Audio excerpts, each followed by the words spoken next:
একজন শিক্ষক বলতেন, জীবনে আর যা কিছুই করো না কেন, নিজের সুখের চাবিকাঠিটা অন্যের হাতে তুলে দিও না। কখনো কারো উপর এতটা নির্ভরশীল হবে না যে তাদের সামান্য অবহেলাতেই তোমার মন খারাপ হয়ে যায়। তোমার মন খারাপ, তাহলে হেমন্তের গান শোনো, অথবা নিজের জন্য ধোঁয়া ওঠা এক কাপ কফি বানাও, বিকেলের মিষ্টি রোদে হাঁটো, অথবা প্রিয় লেখকের বইয়ে ডুব দাও।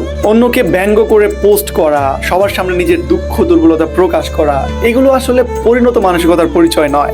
খুব বেশি একা লাগলে বা খুব বেশি মন খারাপ থাকলে ঘর অন্ধকার করে কিছুক্ষণ চুপচাপ বসে থাকো, প্রার্থনা করো, পুরনো স্মৃতিগুলো মনে করে হাসো, কাঁদো, নিজের সাথে এমন একটা সম্পর্ক গড়ে তোলো যেন কখনো যদি তোমার দুঃখের সময় কেউই না থাকে, নিজেই নিজের সবচেয়ে ভালো বন্ধু হতে পারো। যদি কখনো কোনো কাজে সফল হও তাহলে নিজেকে পুরস্কৃত করো, আর যদি ব্যর্থ হও তাহলে নিজের উপর অভিমান করো। কখনো অন্যের চোখে নিজের পারফেকশন খুঁজতে যেও না, কারণ মানুষ সবসময় তোমার গুণগুলোর চেয়ে দোষগুলো দেখতেই বেশি পছন্দ করে। একা রেস্টুরেন্টে বসে খাওয়াটাকে অস্বাভাবিক মনে করো না। একা পার্কে হাঁটতে যাওয়া, একা পার্কে বসে থাকাকে যেন হাস্যকর না লাগে।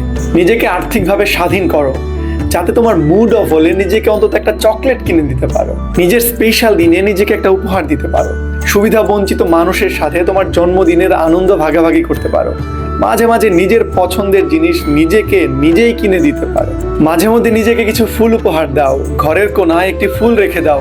Beautiful smell will heal your mind. সবার মন জয় করা তোমার দায়িত্ব নয়, কারণ পৃথিবীর কেউই কখনো সবার কাছে গ্রহণযোগ্য হতে পারেনি। তাই যেখানে প্রয়োজন সেখানে না বলতে শেখো। আমার বাবা মা আমাকে বোঝে না, বন্ধুরা আমাকে সময় দেয় না, কাছের মানুষ আমাকে অবহেলা করে, এই কথাগুলোকে প্রশ্রয় দিও না, কারণ এগুলো বেশিরভাগ ক্ষেত্রেই তোমার নিজের তৈরি করা একটা মানসিক চাপ। কেন নিজেকে অন্যের বিরক্তির কারণ বানাবে? বরং নিজেকে এমন ভাবে গড়ে তোলো যেন তোমার উপস্থিতি সম্মানের অনুভূতি সৃষ্টি করে।